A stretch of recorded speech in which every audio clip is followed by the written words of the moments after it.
ሰላም ለእናንተ ይሁን የአባቴ ብሩካን። ዛሬም በሌላ መልእክት ተመልሻለሁ። ኢየሱስ ክርስቶስ ትናንትናም ዛሬም እስከ ለዘላለም ጌታ ነው። ኢየሱስ ያድናል። በመጀመሪያ ለዚህ ዩቲዩብ ቻናል አዲስ የሆናችሁ ሁላችሁም ይሄንን ዩቲዩብ ቻናል ሰብስክራይብ በማድረግ ቤተሰብ ይሁኑ። ክብር ለኢየሱስ ይሁን። በየጊዜው እንደዚህ አይነት ለአንድ ክርስቲያን የሚሆኑ የእግዚአብሔር ቃል መልእክቶችን እንከፋፈልበታለን፣ እንማማርበታለን። ኢየሱስ ክርስቶስ ጌታ ነው። ዛሬ በጣም ወሳኝ የሆነ ብዙ ክርስቲያኖች የሚፈልጉት ግን እየፈለጉት ያላገኙት ነገር እየተመኙት በህይወታቸው ላይ ያልሆነ ነገር ግን መሆን ያለበት በጣም ወሳኝ የሆነ የእግዚአብሔር ቃል ውስጥ ያለ መርህን ነው የምናየው። በዚህ በእግዚአብሔር ቃል ውስጥ ሂዱ። በጣም ማወቅ ያለባችሁ ነገሮች ስለሆኑ እነዚህን 3 ነገሮች ማካወቃችሁ በህይወታችሁ ከተገበራችሁ እግዚአብሔር በእናንተ ህይወት ማድረግ ያለበትን ነገር ያደርጋል። በዚህ ምድር ላይ ስትኖሩ በእናንተ ህይወት ላይ እንደ ክርስቲያን እግዚአብሔር መልቀቅ ያለበትን ነገር፣ እግዚአብሔር ማድረግ ያለበትን ነገር፣ ምክንያቱም እግዚአብሔር የፕሪንሲፕል አምላክ ነው። እግዚአብሔር እንመራበት ዘንድ እንኖርበት ዘንድ በዚህ ዘመን ቃሉን ሰጥቶናል። ቃሉ ውስጥ ሁሉ ነገር አለ። የእግዚአብሔር ፍቃድ አለ፣ የእግዚአብሔር ሐሳብ አለ። የእግዚአብሔር ፍቃድና የእግዚአብሔርን ሐሳብ ከቃሉ ውጭ መፈለግ መድከም ነው። የእግዚአብሔር ፍቃድ የእግዚአብሔር ሐሳብ ያለው በቃሉ ውስጥ ነው። ስለዚህ ጠቢቡ ጆሮዎቹን አይኖቹን ወደ እግዚአብሔር ቃል ያደርጋል። ወደ ዓለም አያደርግም፣ ወደ ሰዎች አያደርግም። ስለዚህ ጠቢባን ከሆናችሁ ጆሮአችሁን አይኖቻችሁን ወደ እግዚአብሔር ቃል አድርጉ። እግዚአብሔር በዚህ ዘመን የሚናገራችሁ በዚህ ዘመን የሚሰራው በቃሉ ስለሆነ ሐሳባችሁ ወደ ቃሉ ይመለስ በጌታ በኢየሱስ። ስለዚህ ዛሬ ወሳኝ ምን ያልኳቸው አንድ ክርስቲያን ስለሚያስፈልጉ እነዚህን 3 ነጥቦች ማሟላት ከቻላችሁ ከበረከቶቻችሁ ጋር ትገናኛላችሁ። እውነተኛ የእግዚአብሔርን በረከት ታገኛላችሁ። ስለዚህ ለበረከት የምትጸልዩ ሰዎች፣ በረከትን የምትፈልጉ ሰዎች እነዚህን 3 ነገሮች አድርጉ። ኢየሱስ ክርስቶስ ጌታ ነው። ማወቅ ያለባችሁ 3 የበረከት ሚስጥሮች ማወቅ ያለባችሁ አንድ ክርስቲያን እዚህ ምድር ላይ ሲኖር ማወቅ ያለበት የመጀመሪያውና አንደኛው ሚስጥር ምንድን ነው? የመስጠትና የቸርነት ሚስጥር ነው። ስለዚህ አንድ ሰው በረከትን ሲፈልግ እግዚአብሔርን አምጣ ብቻ ሳይሆን ወይንም ደግሞ ማስገባት ብቻ ሳይሆን ምን ማድረግ ነው? መስጠት ነው። ስለዚህ የመጀመሪያው የበረከትን ደጅ የሚያስከፍተው ምንድነው? ስጦታ ነው። ስለዚህ ሰው በጸሎት በረከትን ሊያገኝ ይችላል። ግን የመጀመሪያው ወይንም ፕሪንሲፕሉ እንደ እግዚአብሔር ቃል እንደ ፕሪንሲፕል እግዚአብሔር ያስቀመጠው በቃሉ ውስጥ መስጠትን ነው። ስለዚህ ሰው በረከትን ሲፈልግ መጸለይ አብዝቶ መጮህ ሳይሆን ምን ማድረግ ያለበት? መስጠት፣ ያለውን መስጠት፣ ለእግዚአብሔር ቤት መስጠት፣ ለቅዱሳን መስጠት፣ ለተቸገሩ ምጽዋትን ለሚጠይቁት መስጠት። ስለዚህ ስትሰጡ እየወጣ ይመስላል እንጂ እየገባ ነው። አንዳንድ ሰው የሚያስበው ሲሰጥ ከሱ እየወጣ እንደሆነ ከሱ እየቀነሰ እንደሆነ ነው የሚያስበው። ግን የሚገርማችሁ ስትሰጡ እየጨመራችሁ ነው። ስትሰጡ ያላችሁ ላይ እየጨመራችሁ ነው። ስታወጡ እያስገባችሁ ነው። ስለዚህ እግዚአብሔር በረከትን ያስቀመጠው በምን ውስጥ ነው? በመስጠት ውስጥ ነው። ለምሳሌ መስጠትን እግዚአብሔር ነው የምንማረው። እግዚአብሔር አንድ ልጁን ሳይሰስት ማለት ካሉት ልጆች መካከል አይደለም ያለውን አንድ ልጁን ስለ ሰው ልጆች ኃጢአት ከወደደ ከፍቅሩ ተነስቶ ስለወደደ የሰው ልጆችን እንዲሁ ከፍቅሩ ተነስቶ ልጁ ኢየሱስ ክርስቶስን ሰጠ። ተገብቶን ነው ወይ ስንል አይደለም። ስለዚህ አንዳንዴ ስጦታችን ለሰውየው ላይ ይገባው ይችላል። ስናየው ሰውየው ለሰውየው እንስጥ ልንል እንችላለን። ግን የሚገርማችሁ እግዚአብሔር ሲሰጥ ተገብቶን አይደለም። ለእኛ የሚገባን ፍርድ ነው። ለእኛ የሚገባን ሞት ነው። ለእኛ የሚገባን ብዙ ነገሮች ነበሩ፣ ኃጢአተኞች ስለነበርን። እግዚአብሔር ግን ያንን ሁሉ ትቶ ያልተገባን ስጦታ ሰጠን። እሱ ምንድነው? ልጁ ኢየሱስ። እሱ ሲሰጠን ከእሱ ጋር ሕይወትን ሰጠን። ስለዚህ የመስጠት ዋነኛ ምንጫችን ማነው? እግዚአብሔር ነው። እግዚአብሔር እንዲሁ ዓለምን ስለወደደ ይላል ከመውደዱ የተነሳ ልጁ ኢየሱስ ክርስቶስን ሰጠን። ስለዚህ መስጠት የሚጀምረው ከምንድን ነው? ከልብ ነው። ልብ ነው። ገንዘብ አይደለም የሚያስፈልገው። ብዙ ሰዎች ሲኖረኝ እሰጣለሁ፣ ሲኖረኝ እንዲያደርጋ ይላል። ለመስጠት ልብ። እግዚአብሔር ዛሬ የምትሰጡበትን ልብ ይስጣችሁ። የምትሰጡበትን ልብ ይስጣችሁ። ገንዘብ አይደለም። ሰው ገንዘብ ኖሮትን መስጠት ልብ ከሌለው፣ የሚቆረስ ልብ ከሌለው፣ የሚያዝን ልብ ከሌለው ምንም ጥቅም የለውም። ስለዚህ እግዚአብሔር ልባችሁን እንደ ሳኦል እንዲቀይረው ጸልያለሁ በኢየሱስ። ለሱ ዓላማ ለሱ ሐሳብ ልባችሁን ይቀይረው። ስለዚህ መባረክ ትፈልጋላችሁ? እስከዛሬ ሞክራችሁ የበረከት በሮቻችሁ ተዘግተዋል። አዎ፣ ስለማትሰጡ ነው። ስጡ። እግዚአብሔርን ቃል ነው ይዣችሁ ማወራው። የእግዚአብሔር ቃል እንድትሰጡ የሚሰጥ ሰው እንደሚባረክ የእግዚአብሔር ቃል። እስኪ ለምሳሌ በዙሪያችን ያሉትን የኔ በፊት ዘመዶችን ይዋቸው። በበረከት የተሞሉ ናቸው። ይባረካሉ። ቀን በቀን ነገራቸው እየጨመረ በተለያየ ነገሮች እናያለን። በዙሪያችን አሉ። ለምንድን ነው ካላችሁ? ይሰጣሉ። በጾማቸው ወር ይሰጣሉ። በአርባ ባላቸው ፕሮግራም ላይ ይሰጣሉ። ልምኖች ናቸው፣ ሰጪዎች ናቸው። ስለዚህ እግዚአብሔር ይባርካቸዋል። ይሄ ፕሪንሲፕል ለጴንጤ ብቻ ወይንም ለክርስቲያን ወይንም ዳግም ለተወለደው ምእመን ብቻ የሚሰጥ አይደለም፣ ለዓለም ሁሉ የተሰጠ ነው። የሚሰጥ ሰው በጌታም ሆነ አልሆነ ይባረካል። እስኪ እኛ ቸርች አካባቢ ላይ ምጽዋትን የሚጠይቁ ሰዎች የሉ። ለምን አትሰጡም? አማኝ ወይንም ጴንጤ አይሰጥም።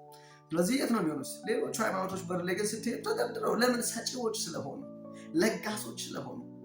ስለዚህ እነሱም ያደርጋሉ፣ ይባረካሉ። ስለዚህ መባረክ ትፈልጋላችሁ? ስጡ፣ ለእግዚአብሔር ቤት ስጡ፣ ለቅዱሳን ስጡ፣ ምጽዋትን ለሚፈልጉ ሰዎችን በሉ ስጡ፣ እግዚአብሔር ይሰጣችኋል። እግዚአብሔር ቃል እንደዚህ ይላል ሐዋርያት ሥራ 20:35 ነው። ከሚቀበል ይልቅ የሚሰጥ ብፁዕ ነው። ብፁዕ ነው ማለት ደስተኛ ነው፣ ሰላም አለው፣ እረፍት አለው። ከምን ይልቅ? ከሚቀበል ይልቅ። አሁን ግን እኔ ስጡ ብላችሁ ነው ወይስ ተቀበሉ ብላችሁ ነው ደስታ ምታኝ? ወይ ስትሰጡ ነው ደስታ የሚሰማችሁ ወይስ ሲሰጣችሁ ነው ደስታ የሚሰማችሁ? እመኑኝ፣ እኔ አሁን መልሱን ልመልስላችሁ። ሲሰጣችሁ ነው ደስተኛ የምትሆኑት። ሲሰጣችሁ ደስተኛ ከምትሆኑት ይልቅ ይላል የእግዚአብሔር ቃል፣ የሚሰጥ ሰው ብፁዕ ነው ማለት ደስተኛ ነው፣ ሰላም አለው። ከሚቀበለው ይልቅ የሚሰጠው ሰው ምን አለው? ሰላም አለው ይላል። ብፁዕ ነው፣ ደስተኛ ነው፣ እረፍት አለው ይላል። በዚያችሁ ከሚቀበል ይልቅ የሚሰጥ ሰው ብፁዕ ነው። የሚሰጥ ሰው ይባረካል። የሚሰጥ ሰው ያርፋል። የሚሰጥ ሰው ለጋስ ሰው ይባረካል። ኢየሱስ ክርስቶስ ጌታ ነው። ዛሬ እግዚአብሔር የምትሰጡበትን ልብ ይስጣችሁ። ምክንያቱም ከልብ ስለሚጀምር፣ ከፍቅር ስለሚጀምር እግዚአብሔር እኛ ከሚሰጥ ይልቅ ከሚቀበል ይልቅ የሚሰጥ ሰው ብፁዕ ነው፣ ደስተኛ ነው፣ ሰላም አለው፣ እረፍት አለው። ስለዚህ ስጡ። እግዚአብሔር የምትሰጡበትን ልብ ይስጣችሁ። ምክንያቱም ስጦታ የሚጀምረው ከምንድን ነው? ከልብ ስለሆነ፣ ከፍቅር ተነሱ ስለሆነ። እግዚአብሔር እንዲሁ ዓለምን እንዲሁ ስለወደደ አንድያ ልጁን እስኪሰጥ ድረስ ዓለምን እንዲሁ ስለወደደ እንዲሁ አንድያ ልጁን እስከ መስጠት ድረስ ያደረሰው ፍቅር ነው። ስለዚህ ልብ ሲኖራችሁ ነው መስጠት የምትችሉት። የምትሰጡትን ገንዘብ ሳይሆን እግዚአብሔር የምትሰጡበትን ልብ ይስጣችሁ። እንደዚህ ይላል፣ ከሚቀበል ይልቅ የሚሰጥ ብፁዕ ነው። እጃችን ለሌሎች ስንዘረጋ ፈጣሪ ደግሞ የእኛን ጉድለት በበረከት ይሞላዋል። እኛ ስንሰጥ የእኛ ነገር ይሞላል። እኛ እዚህ ጋር ስናወጣ እያወጣን ብቻ አይደለም። እኛ እዚህ ጋር በሰጠነው ሰዓት በዛው ሰዓት እግዚአብሔር የእኛን ነገር ይሞላል። እግዚአብሔር የእኛን ጉድለት የእኛን ክፍተት ምን ያደርገዋል? ይሸፍነዋል። ስለዚህ ስጡ፣ ለመባረክ መስጠት ነው። ስለዚህ እነዚህ በደንብ 3 ወሳኝ ትምህርቶች ቢመቻችሁም ባይመቻችሁም ስሙን፣ ቃሉ ፕሪንሲፕል ስለሆነ መባረክ ትፈልጋላችሁ። በፋይናንሻል ብሬክ ስሩ አድርጋችሁ መውጣት ትፈልጋላችሁ። በብዙ ነገሮች ውስጥ በፋይናንስ አለ፣ በስራችሁ ላይ ሀገር እየበዛ በኪሳራ አለ። ስጡ፣ እግዚአብሔር ይሰጣችኋል። ይሄ ስለሆነ ሁለተኛው ሀሳብ ምስጋናን ማዘውተር ነው። ምስጋናን ማዘውተር እግዚአብሔር ቃል ተሰሎንቄ 5:18 እንደዚህ ይላል። 5:18 በሁሉ አመስግኑ፣ የእግዚአብሔር ፍቃድ በክርስቶስ ወደ እናንተ ይሆናል። እናንተ ይህ ነውና ምን በሉ? የእግዚአብሔር ፍቃድ በክርስቶስ ኢየሱስ ይህ ነውና። ምንድነው የእግዚአብሔር ፍቃድ? የአምላካችን የእግዚአብሔር በሁሉም በሉ አመስግኑ። አያችሁ፣ የእግዚአብሔር ፍቃድ በክርስቶስ ኢየሱስ በእኛ ላይ ያለው ፍቃዱ ነው እንድናመሰግን። በሁሉ አመስግኑ፣ የእግዚአብሔር ፍቃድ በክርስቶስ ኢየሱስ ወደ እናንተ ይህ ነውና። ማመስገን መጀመሪያ ምንድነው? መስጠት። ሁለተኛው ማመስገን፣ ምስጋናን ማዘውተር። አታግሮምርሙ። ከአንደበታችሁ ኔጌቲቭ የሆኑ ቃላቶች አይውጡ። አንዳንድ ሰው እያለውም ከችግር ውጭ አያወራም። እያለውም እየሰራ እግዚአብሔር እየባረከው፣ እግዚአብሔር ጤና ሰጥቶት፣ እግዚአብሔር ስላሰጥቶት ወጥቶ እየገባ እግዚአብሔር እየረዳውም የሚያወራው ምንድነው? ግን ሁሌ ችግር ማግሮምረም፣ በቃኛ ለማለት። እግዚአብሔር ቃል ሲናገር በመጠን ኑሩ ያላችሁም ይበቃችኋል። እግዚአብሔር በሰጣችሁ ነገር ደስተኛ ሁኑ። እግዚአብሔር በሰጣችሁ ነገር እረፉ። መርቃ ውስጣችሁ ይርካ ውስጣችሁ። ኮሽ እግዚአብሔር ሆይ ተመስገን፣ በቃ ይሄን ሰጥተኛል፣ ዛሬ ይሄን አግኝቻለሁ፣ ተመስገን ማለት ልመዱ። ተመስገን። ይባሱኑ ነገሮች እየተበላሹ ሲሄዱ እንደውም ማመስገናችሁ ይጨምር። ከትላንት ይልቅ ምስጋናችሁ እየበዛ ይሄድ። ዘምሩ። ጠዋት ተነስታችሁ በሌሊት የሆነ ነገር ከማሰባችሁ በፊት መዝሙር ከፍታችሁ ከመዝሙሩ ጋር እግዚአብሔርን አምልኩ። በምስጋና ውስጥ ድል ስላለ እዚያ አታግሮምርሙ። በሁሉ ምን በሉ? አመስግኑ ስለሚል ቃል በሆነውም ባልሆነውም አመስግኑ። እግዚአብሔርን መባረክ እጃችሁ ላይ ስላለው ቤታችሁ ላይ ስላለው በሉ አመስግኑ። ይሄን ስታረጉ ነው በረከታችሁ ለእናንተ የበረከት ደጆቻችሁ ይከፈታሉ። የፋይናንስ በሮቻችሁ ይከፈታሉ። መጀመሪያው የፋይናንስን በር የሚያስከፍተው መስጠት ነው። ሁለተኛው ማመስገን ነው። በምንም አይነት ሁኔታ ውስጥ ብትሆኑ ምስጋናችሁን አንድ ሰው በዚሁ አጋጣሚ አንድ ነገር ልበላችሁ። ሁለት ሰዎች ተቀምጠው አንዱ እግዚአብሔርን ቃል አንብበው በጣም ተገርመው እግዚአብሔርን ይባርካል። እግዚአብሔር የሚገርም አምላክ፣ እግዚአብሔር ትልቅ ነው፣ እግዚአብሔር ሆይ ተመስገን፣ አንተ ድንቅ ነህ፣ አንተ ትልቅ ነህ እያለ ተገርሞ ያወራል። ጌታ ሆይ ተባረክ እንዲህ ይላል። አብሮት ያለው ሰው ምን ሆነ ነው አለው። እግዚአብሔርን ቃል አንብቤ ገርሜ ምን አንብቤ አለ። እግዚአብሔር ሕዝቡን ከግብፅ ባርነት አወጣቸው። ማውጣታቸው አይደለም ማለት ቀይ ባህርን ከፍሎ አሻገራቸው። ስለዚህ ይሄን ቃል ገርሞኝ ቀይ ባህር እንደ ግድግዳ ቆሞ የእስራኤል ሕዝብ በደረቅ ምድር ተሻገረ። አይገርምም ብሎ እልልታ ጨመረ። ኧረ ዝም በል እባክህ ነው ምስጋናውን እንዲያቆም ማለት ነው። ምን ነው አለው። አይ ስለማታውቅ ነው አለው። ምንድን ነው የማላውቀው? የዛ ሰዓት ቀይ ባህር እግዚአብሔር የከፈለው ያ እስራኤልን ከምድር ሲያሻገር በደረቅ ምድረ በዳ ያሻገራቸው ያ ባህር ሲከፈል ባህሩ እንደ ቦይ ልክ የቦይ ያክል ነበረች። ለዚህ ነው እግዚአብሔር ያለፉት እንጂ ሌላ ተአምር ኖሮ አይደለም ማለት አንዳንዴ እግዚአብሔር የሚያደርገውን ትልቅ ነገር እንድታቀሉ እንዳታመሰግኑ የሚያደርጓቸው ሰዎች ነው። ምን አሁን የምስጋና ያስፈልጎት ነው? ስንት ሚደረግ በሁሉ አመስግኑ ይላል። ኧረ እባክህ ነው። የዛኔ ቀይ ባህር ቦይ ነበር የምታከለው። ፕሬስ ጋድ ሃሌሉያ፣ ኢየሱስ ጌታ። ይህ እግዚአብሔር ትልቅ ነው ብሎ ከቀደሙ ይልቅ ምስጋናውን ጨመረ። ምን ነው ሲል ያንን ሁሉ ህዝብ በቦይ አሻግረው። እሱ ብቻ አይደለም የገረመኝ፣ በቦይ ውሃ ፈርዖንንና የፈርዖንን ሰረገሎች ሁሉ ብለረገለ አሰጠም። ይሄ ደግሞ ገረመኝ ብሎ ምስጋናውን ጨመረ። ማመስገናችሁን አታውቁ። በምንም አይነት ሁኔታ ውስጥ ልክ እንደዚህ አይነት ሰው መጥቶ በህይወታችሁ ይሄ ብሎ ሲያቀልል አይቅለልባችሁ። እግዚአብሔር በቤታችሁ ቢያደርገው ምህረቱ አይቅለልባችሁ፣ ጉብኝቱ አይቅለልባችሁ። በየዕለቱ በእናንተ ህይወት ላይ የሚያበዛው ጸጋ አይነስባችሁ። ስለዚህ ሁለተኛው ምንድን ነው? ሳታቋርጡ ምስጋና ማዘውተር። በምስጋና ጀምሮ ቀኖቻችሁን። ልቀቅ ምን ከምትሉ እስኪ በሀብት የያዘው ነገር ላይ አመስግኑ እግዚአብሔርን። ፋይናንሶች ተይዘዋል፣ ስጡ። ምጽዋትን አድርጉ። ውስጣችሁ በከበደባችሁ ስፍራ ላይ፣ ልባችሁ ባለበት ስፍራ ላይ፣ ልባችሁ በጠቆማችሁ ጉዳይ በዛ አካባቢ ላይ ዘርን ዝሩ፣ ስጦታን አድርጉ። ከዛ አመስግኑ እግዚአብሔርን። እግዚአብሔር ድልን ይሰጣችኋል። ያኔ የበረከቶቻችሁ ደጆች ይከፈታሉ። ኢየሱስ ጌታ ነው። ሶስተኛው ታዛዥነት ነው። የእግዚአብሔር ቃል ዘዳግም 28:2 ላይ ይላል፣ የአምላክህን የእግዚአብሔርን ቃል ብትሰማ እነዚህ በረከቶች ሁሉ ይመጡልሃል ያገኙህማል ይላል። ታዛዥነት። የእግዚአብሔርን አምላክህን ቃል ብትሰማ፣ አሁን የምትሰሙትን የእግዚአብሔርን ቃል ብትሰሙ፣ እግዚአብሔርን ቃል ብትሰማ እነዚህን በረከቶች ሁሉ ይመጡልሃል ያገኙህማል። ከላይ የጠቀሳቸው በረከቶች አሉ። በረከቶቻችሁ እንዲለቀቁ መታዘዝ አለባችሁ። ለማን? ለእግዚአብሔር ቃል፣ ለሰው ቃል አይደለም። ለእግዚአብሔር ቃል ታዘዙ። ስለዚህ የእግዚአብሔር በረከቶችን ሁሉ ያገኙዋል። ብትፈልጋቸው ምትጸልያቸው የበረከት ደጆች ይከፈቱላችኋል። ስለዚህ በረከቶቻችሁ እንዲከፈቱ ትፈልጋላችሁ።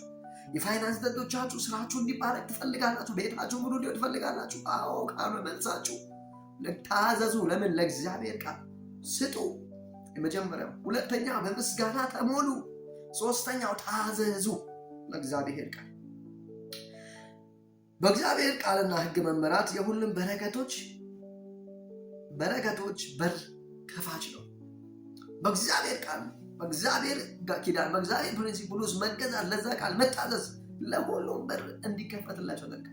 ታዛዥ ነው ለእግዚአብሔር ፍቃድ፣ ለእግዚአብሔር ሀሳብ ለሚመጡት እናንተ ወደ ቤታችሁ እግዚአብሔር ለሚልካቸው ሀሳቦች ሰሚት የምታደርጉ የምትቀበሉ ሁኑ። ያንን ቃል ተቀበላችሁ የምታደርጉ ሰዎች ሁኑ። ታዛዥነት ይሄ ነው። ስለዚህ ይሄ ነው ሶስተኛው ታዛዥነታችሁ፣ ለእግዚአብሔር ቃል ያላችሁ ታዛዥነት፣ ለእግዚአብሔር ቤት በዙሪያችሁ ላላችሁበት ቤተ ክርስቲያን መሪዎች ያላችሁ ታዛዥነት የበረከት በሮቻችሁ እንዲከፈት ያደርጋል። ስለዚህ እነዚህ ሶስቱን አድርጉ፣ የበረከት በሮቻችሁ ይከፈታሉ። ማንም አያቆማችሁ። ከመባረክ ከመስፋት ማንም አያስቆማችሁ። ስለዚህ እግዚአብሔር ቃል እንደሚል ለእግዚአብሔር ቃል በሉ፣ ታዘዙ፣ ምጽዋትን አድርጉ፣ ስጡ ማለት ከመቀበል ይልቅ የሚሰጥ ሰው ብፁዕ ነው፣ ደስተኛ ነው። ደስ እያላችሁ ስጡ። ከምን ተነስተን? ከፍቅር ተነስተን እንስጥ። እግዚአብሔር ከፍቅር ተነስቶ ልጁ እንደሰጠን አይተን ሳይሆን፣ መልክ አይተን፣ ዘር አይተን ሳይሆን፣ እንዲሁ ከልብ ከፍቅር ተነሳን። እግዚአብሔር ልጁ ኢየሱስ ክርስቶስ ለዓለም ሁሉ የሚሰጠን ሰዎች ሆኖ አይደለም። የዓለም ሁሉ በኃጢአት ተጨማልቆ ያለበት የራሱን የልብ ሐሳብ የራሱን የልብ ፍቃድ እያደረገ ባለበት ሰዓት እግዚአብሔር ግን አንድ ልጁን ሰጠን። ተገብቶን ሳይሆን ከፍቅር ተነስቶ እንዲሁ ስለወደደን ዓለምን እንዲሁ ወደዋልና ይላል። እንዲሁ የሆነ ነገር አድርገን አይደለም፣ ሮጠን ወደን ላባችን ጠብ አድርገን ሳይሆን እንዲሁ ስለወደደን ሰጠን። ስለዚህ ፍቅር የሚጀምረው ስጦታ የሚጀምረው ከገንዘብ ሳይሆን ከልብ ነው። ስለዚህ ሲኖረኝ እሰጣለሁ ሳይሆን ልብ ጉዳዩ ልብ ነው። ከፍቅር ተነስታችሁ ስጡ፣ እግዚአብሔር ይባርካችኋል። እግዚአብሔር ይባርካችኋል። ምን ሆኑ? አመስጋኞቹ ነው። እግዚአብሔር በሰጣችሁ ነገር ማመስገን። ብዙ ያላቸው ሰዎች አያመሰግኑም ይባላል። አያመሰግኑም። የሆነ ነገር ገና ስታወሯቸው ይሄ እኮ እንደዚህ ሆኖ በቃ አፋቸው ላይ እንደዚህ ነገር የተጠመደው እንደዚህ አይነት ነገር አፋችሁ ላይ ካለ የበረከታችሁ ዋናው ደጅ ዘጊው አጋንንት ሳይሆን ይሄ ቃል ነው። አውጡ ካንደበታችሁ። እግዚአብሔር ይመስገን። እውነት ነው። እየወረደም ቢሆን እግዚአብሔር ይመስገን፣ እየጠፋም ቢሆን እግዚአብሔር ይመስገን፣ እየተዘጋም ቢሆን እግዚአብሔር ይመስገን። በምስጋና ዘውትር ተሞሉ ያለ እግዚአብሔር ቃል ተሞሉ። ዘውትር ማመስገን ወይ እሷ ማመስታወቀው ማመስገን ነው። ሲጎድልም ሲሞላም በምስጋና ታወቁ። እግዚአብሔር በምስጋና እንድታወቁ ያደርጋችሁ። ሶስተኛው ታዛዥነት። ታዘዙ። ለቤተክርስቲያን መሪዎቻችሁ ታገዙ። ለእግዚአብሔር ቃል ታዘዙ። ቃሉን የምትሰሙ ብቻ ሳይሆን የምታደርጉ ሁኑ። ስለዚህ ስጡ። መልክ ሳታዩ ቁበት ሳታዩ የሆነ ነገር ሳታዩ ስጡ። ማንን በማየት? እግዚአብሔርን በማየት። የዛኔ የፋይናንስ በሮቻችሁ ሁሉ ይከፈታሉ። እነዚህን አድርጉና የበረከት በሮቻችሁ እንደሚከፈቱ ታያላችሁ። ምክንያቱም ፕሪንሲፕል ስለሆነ የእግዚአብሔር ላይ የተቀመጠ ሕግ ስለሆነ ስለዚህ ይህንን አድርጎ እግዚአብሔር ይባርካችኋል።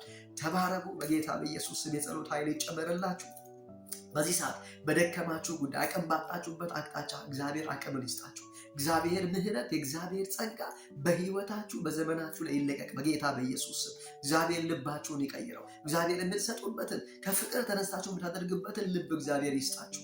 ለቤቱ የምትቆረሱበትን ለወንጌል የምትቆሙበትን እግዚአብሔር ልብ ይስጣችሁ።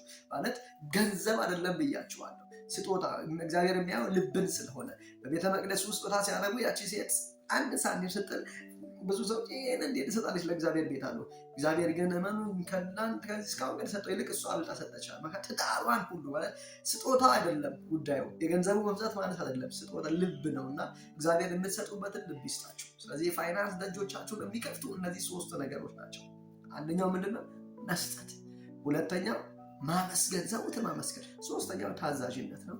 ተባረኩ። እግዚአብሔር ዘመናችሁን ይባርክ። በሌላ መልእክት እንገናኛለን። ይሄንን ዩቲዩብ ቻናል ሰብስክራይብ ካላደረጋችሁ ሰብስክራይብ አድርጉ። እንዲሁም ከተማራችሁበት ሐሳብ አስተያየታችሁን ኮሜንት ላይ አስቀምጡልኝ። ይሄንን ቪዲዮ ደግሞ ለሌሎች ሼር በማድረግ ሌሎች ይማሩበት። ተባረኩ። እግዚአብሔር ዘመናችሁን ይባርክ።